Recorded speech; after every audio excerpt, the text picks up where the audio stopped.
Assalamualaikum warahmatullahi wabarakatuh. Berjumpa di channel YouTube Tri Subiantoro. Kali ini di bahasan tentang peluang binomial. Suatu percobaan dikatakan percobaan binomial itu memiliki dua kemungkinan. Sebagai contoh, misalnya koin kita lempar uang logam, maka ada dua kemungkinan, yaitu mendapatkan angka atau gambar. Lalu misalnya ketika seorang bayi lahir, dari sisi jenis kelamin itu ada dua kemungkinan, yaitu bayinya laki-laki atau perempuan. Lalu dalam suatu permainan juga memiliki dua kemungkinan, yaitu bisa menang atau kalah. Nah, keadaan-keadaan tersebut dapat dijawab dengan dua cara, yaitu benar atau salah. Maksudnya begini, misalnya ketika kita akan melempar uang koin, sebelum dilempar itu peluang angka yang keluar adalah 1/2. Terus setelah dilempar, setelah kejadian, ternyata yang muncul adalah gambar. Nah, itu berarti salah. Jadi seperti itu. Nah, contoh lagi, misalnya kita akan menebak seorang ibu akan melahirkan. Ini jenis sebelum melahirkan kita menebak bayi itu akan laki-laki. Sebelum kejadian, peluangnya bayi laki-laki setengah, 1/2, karena jenis kelamin ada dua, yaitu laki-laki atau perempuan. Ternyata setelah lahir itu yang lahir adalah bayi perempuan. Berarti peluang kita atau tebakan kita itu salah, seperti itu. Nah, lalu contoh lagi dalam suatu permainan sepak bola, misalnya Jerman melawan Argentina. Nah, ternyata sebelum kita menebak sebelum permainan kita menebak berpeluang bahwa Jerman akan menang melawan Argentina. Setelah kejadian, setelah pertandingan usai, ternyata Jerman menang. Itu berarti tebakan kita itu berarti benar. Nah, kondisi-kondisi lainnya dapat disederhanakan menghasilkan dua kemungkinan. Jadi seperti itu maksudnya. Lalu sebagai contoh di bidang medis, misalnya kita ingin menentukan suatu hasilnya, suatu obat diberikan kepada pasien, apakah itu efektif atau tidak efektif.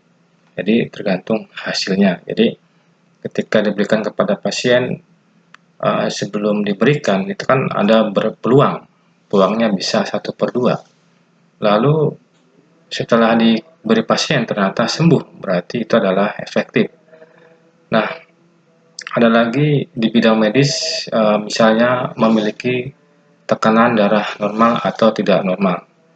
Nah, di sini perlu diukur. Jadi sebelum kita mengukur, kita berpeluang bahwa tekanan darah orang tersebut normal, berpeluang 1/2. Ternyata setelah diukur hasilnya adalah tidak normal, berarti tebakan kita adalah salah. Jadi seperti itu.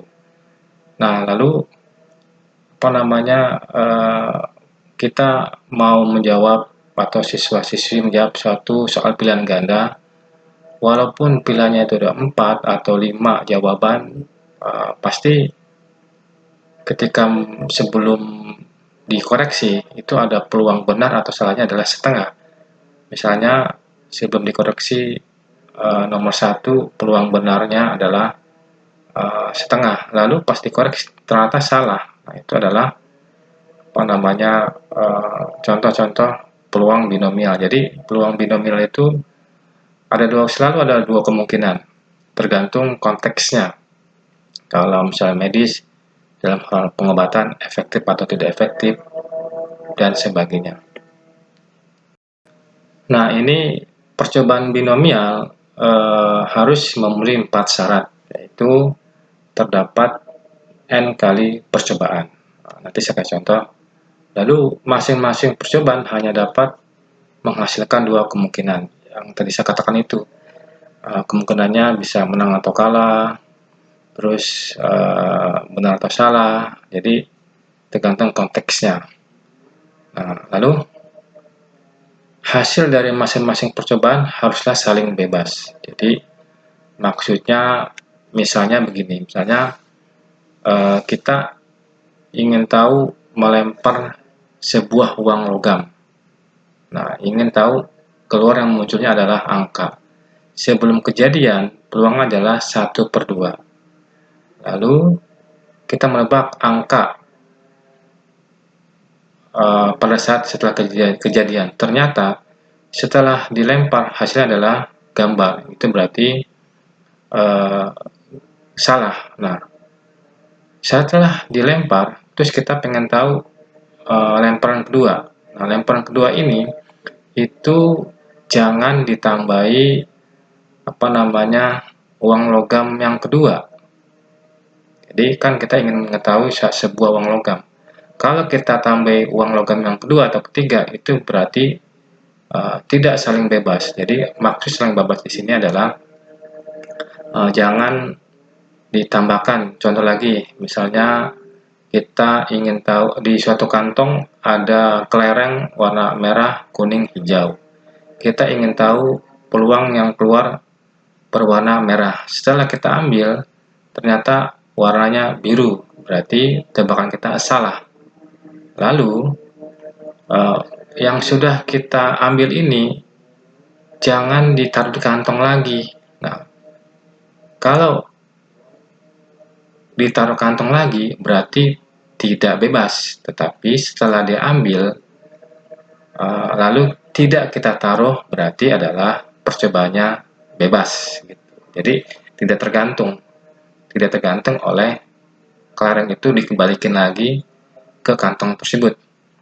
Lalu syarat berikutnya adalah peluang untuk sukses harus sama untuk setiap percobaan. Maksudnya gini, misalnya ada di kantong itu ada 5 kelereng, merah, kuning,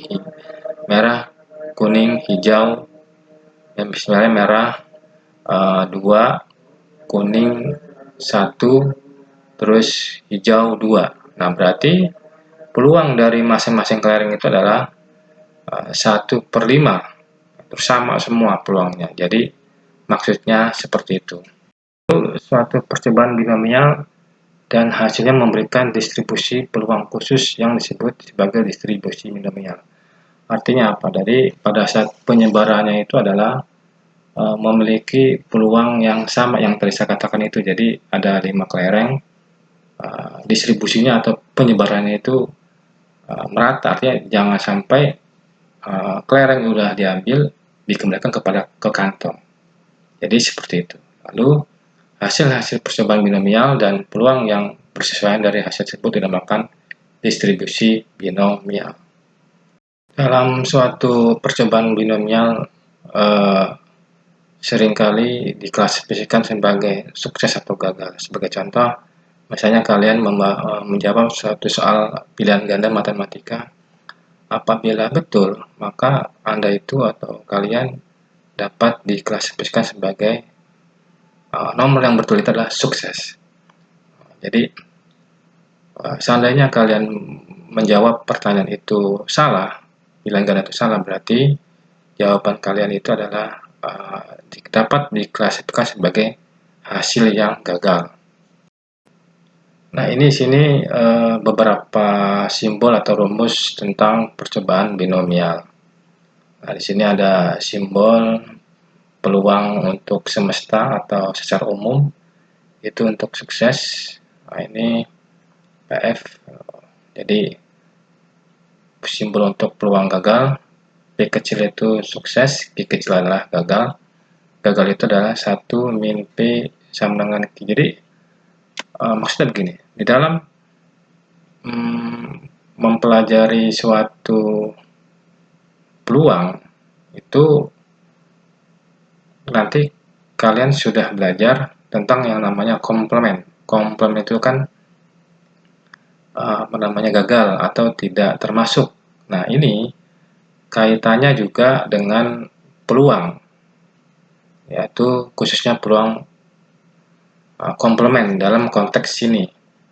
Jadi seperti itu. Jadi ini juga intervalnya itu adalah 0 kurang dari X kurang dari sama dengan N. Jadi 0 kurang dari sama dengan X kurang dari sama dengan N. Jadi Maksudnya ini adalah sukses suatu percobaan itu intervalnya 0 sampai dengan N. Misalnya kalian menjawab soal matematika pilihan ganda 40 soal.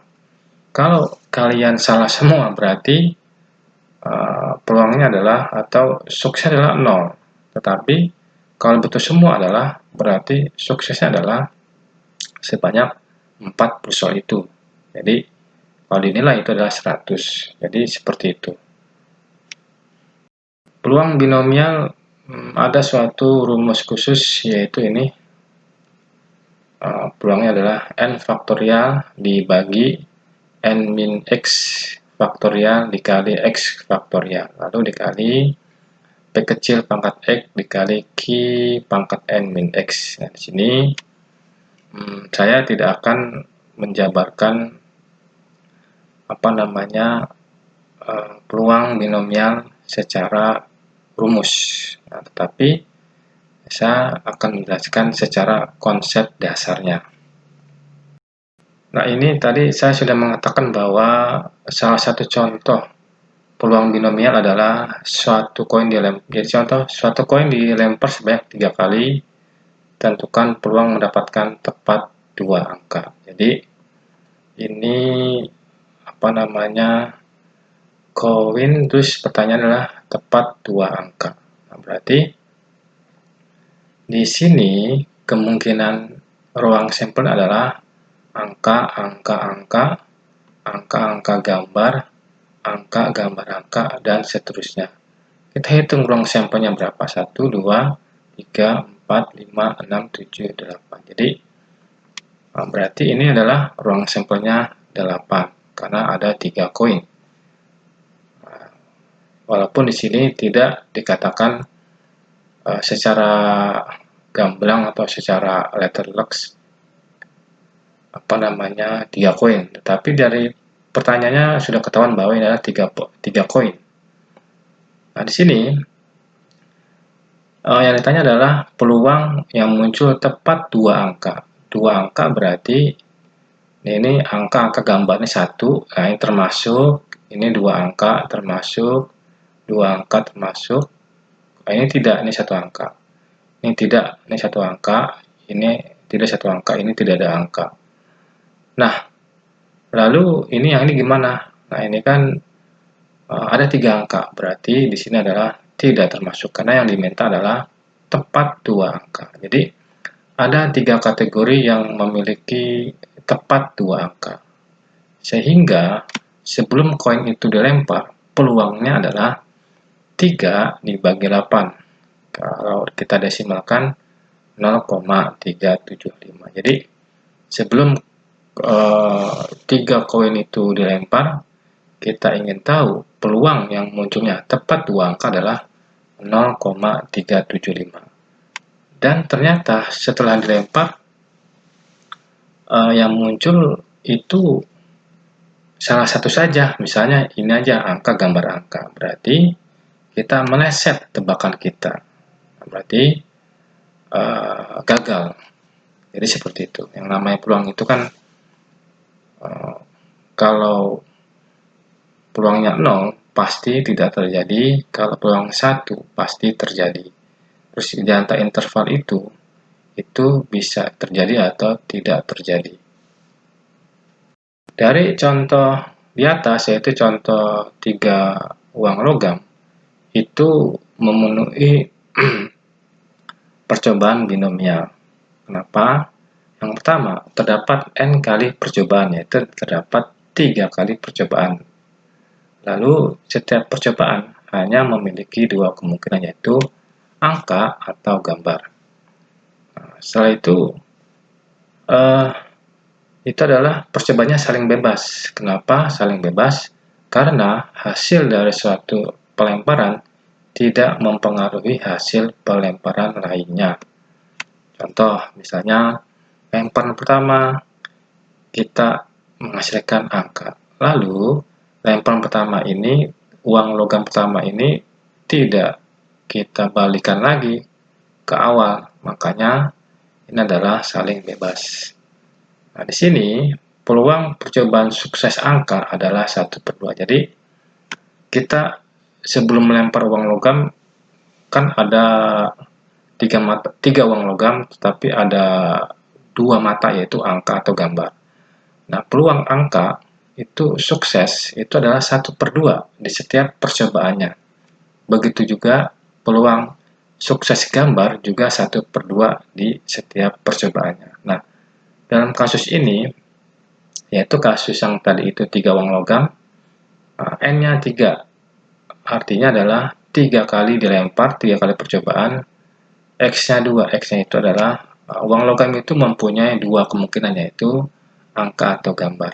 Nah, ini P itu adalah peluang percobaan sukses itu, angka itu peluang suksesnya adalah 1/2, sedangkan Q itu adalah peluang suksesnya gambar, yaitu 1/2. Nah, dengan nilai-nilai di atas, kita dapat mensubstitusikan ke dalam rumus percobaan binomial, yaitu ini 3 faktorial dibagi 3 diambil 2 faktorial dikali 2 faktorial, lalu ini peluang suksesnya angka 1/2 pangkat 2, lalu ini 1/2 peluang sukses gambar, yaitu 1, sama dengan 3/8. Didesimalkan adalah 0,375. Nah, dari kasus di atas itu kan 3 mata uang logam mempunyai ruang sampel. Ada 8 ruang sampel. Nah, contoh-contoh di atas itu menjelaskan rumus peluang binomial. Kenapa memenuhi persyaratan percobaan binomial? Pertama, itu bahwa terdapat 3 cara untuk mendapatkan tepat 2 angka dan 1 gambar dari 8 kemungkinan. Terus yang ketiga cara tersebut adalah angka-angka gambar, angka gambar angka, gambar angka-angka. Lalu dalam kasus ini banyaknya cara mendapatkan 2 angka dari pelemparan koin ini sebanyak 3 kali adalah kombinasi 2 dari 3. Jadi begini, ternyata percobaan binomial ini atau rumus peluang binomial ini itu sama dengan rumus kombinasi. Dari kejadian di atas, pelemparan 3 kali, terus ada uang logam, maka disitu adalah menggunakan rumus kombinasi. Nah, jadi dapat disimpulkan bahwa rumus percobaan atau peluang binomial itu sama dengan rumus pada kombinasi. Nah, jadi makanya kalian bisa di rumus atau menyelesaikan kombinasi itu sama saja, berarti kalian bisa menyelesaikan persoalan tentang peluang binomial. Jadi itulah beberapa bahasan tentang peluang binomial. Demikian, jangan lupa like, comment, dan subscribe. Terima kasih.